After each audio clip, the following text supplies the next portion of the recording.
दूसरी बात बुरहान वानी पे बोला ही नहीं था मैंने। बुरहान वानी का इन्होंने कहा नमाजे जनाजा में कितने लोग गए। का बोला था भाई, बैठ करके देख लीजिए। अब क्या हुआ कि बुरहान, तो आप हमें ये बताइए कि आप क्या सिर्फ हिंदुओं के नेता हैं? बीजेपी सरकार क्या हिंदुओं की नेता है? क्या मुसलमान इस देश के नागरिक नहीं है? क्या आप मुसलमानों के नेता नहीं हैं? तो ऐसी बातें क्यों करते हैं आप? आपने कहा हिंदू मुसलमान की बात, हम मुसलमानों के लिए कुछ नहीं करते। तो मैं बताना चाहता हूं आज मेरा सवाल सुधांशु सर से है कि जैसे आए दिन भाजपा के नेताओं के बयान आते रहते हैं, चाहे योगी जी हो चाहे गिरिराज सिंह हो। अभी जो है योगी जी ने कहा बटेंगे तो कटेंगे, और गिरिराज सिंह अभी बिहार में स्वाभिमान यात्रा निकाल रहे हैं। तो आप हमें ये बताइए कि आप क्या सिर्फ हिंदुओं के नेता हैं? बीजेपी सरकार क्या हिंदुओं की नेता है? क्या मुसलमान इस देश के नागरिक नहीं है? क्या आप मुसलमानों के नेता नहीं है? तो ऐसी बातें क्यों करते हैं आप? मैं आपको बताना चाहता हूं, देखिए पहले भी कई बार बोल चुका हूं। पहली बात, उस यात्रा के संदर्भ में हमारे प्रदेश अध्यक्ष बिहार के दिलीप जायसवाल जी स्पष्ट कर चुके हैं कि वो यात्रा भाजपा की नहीं है, उस भाजपा से उसका मतलब नहीं है, वो उनका व्यक्तिगत है।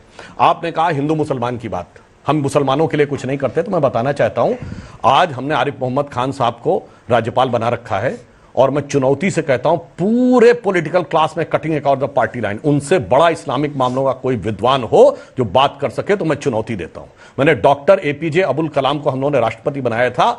आप लोगों ने शायद अगर मुस्लिम हिस्ट्री पढ़ी है कि नहीं पढ़ी, उमैयद खलीफत और अब्बासी खलीफत के जमाने में बैतुल हिकमत होता था 10th सेंचुरी में बगदाद में, जब उनकी नॉलेज की पीक थी। उसके बाद से आज तक कोई इतना बड़ा साइंसदान नहीं पैदा हुआ। पिछले 800-900 सालों में जो डॉक्टर कलाम पैदा हुआ, हमने राष्ट्रपति बनाया, तो ये लोग विरोध करते हैं। अभी 2015 में वीर अब्दुल हमीद की शहादत की 50वीं वर्षगांठ हुई थी, तो मोदी जी ने उनके परिवार को, उनकी पत्नी को बुला के सम्मानित किया था। इनमें से कोई उनके घर में कभी गया हो तो बताइए। सुनिए, अब मैं आपको बताना चाहता हूं, अब सुनिए, अरे भाई पूरी बात सुनिए। 1947 में 15 अगस्त मुलायम सिंह यादव, फिर पीछे बोलने लगते हैं हमारे प्रदेश अध्यक्ष निर्मल खत्री और क्या तरीका, 50 लोग मैं बताना चाहता हूं, उनकी फिर बीच में डिस्टर्ब करने लगे। मैं तो नहीं बोल रहा था।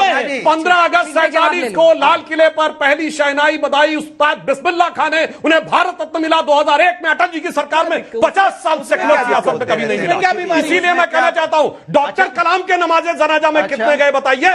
बुरहान वानी के नमाजे जनाजा में जाते हुए दिखते हैं। ये बताइए, अब्दुल रहीम खान खाना की जयंती नहीं मनाते, औरंगजेब की जयंती मनाते हैं। इसलिए मामला हिंदू मुसलमान का नहीं है, झूठ बोल के निकल मामला कट्टरपंथी सोच और राष्ट्रवादी सोच। हम अच्छे और सच्चे मुसलमान के साथ है या अपराधी और आतंकवादी के साथ? अच्छा, बुरा दो बातें सिर्फ इन्होंने कही। एक तो वीर अब्दुल हमीद की मैं ससम्मान आपसे नहीं, आखिरी में हम लोग शेर एक आपके लिए है। बिस्मिल्लाह खान को भारत वो दोनों बताते हैं। आप चिंता बताइए, दोनों बताइए, धैर्य रखिए, ठहरो। आपको आपको मैं बताऊं, वीर अब्दुल हमीद के परिवार के घर मिलने के लिए cutting cross the party line ऐसा कोई नेता नहीं है जिन्होंने वीर अब्दुल हमीद की पत्नी के साथ मुलाकात न करी हो। उसमें कांग्रेस पार्टी, सपा पार्टी और इवन भाजपा पार्टी। हम इस तरह इनके तरीके से थोड़ी है कि फर्जी बातें करें। भाजपा वाले भी गए, सभी लोग जाते गए नहीं, दिल्ली बुलाया प्रधानमंत्री आवास में। हम गए थे, आपने बुलाया था। ये फर्क हमारा कब गए थे? 2015 दूसरी बात बुरहान वानी के लिए इन्होंने कहा बुरहान वानी नाम के नहीं, उस्ताद बिस्मिल्लाह खान, भागिए नहीं, अभी वहीं पे आ रहे हैं। बताइए, नहीं वहां पे ही आइए। दूसरा पॉइंट पहले बुरहान वानी ले लीजिए, काहे परेशान हो रहे हैं? नहीं, अभी उस्ताद बिस्मिल्लाह जल्दी। अरे आप बुरहान वानी नहीं, मैंने याकूब मैंने आप तय करेंगे कि बुरहान वानी बोला नहीं था, मैंने याकूब मैंने बोला था। अनुराग को आप कहती रहती हैं, लेकिन राज्यसभा नहीं कह सकती हूँ, टाइम खत्म हो रहा है, प्लीज सर।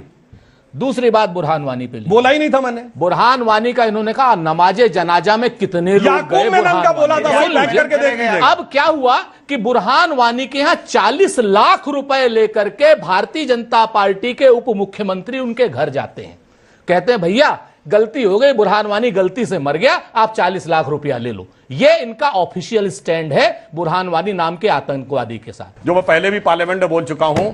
मुसलमानों को समझना चाहिए कि किसी को किसी की मोहब्बत ने मारा और किसी को किसी की अदावत ने मारा, और इस शराफत अली को सेकुलर सियासत ने मारा।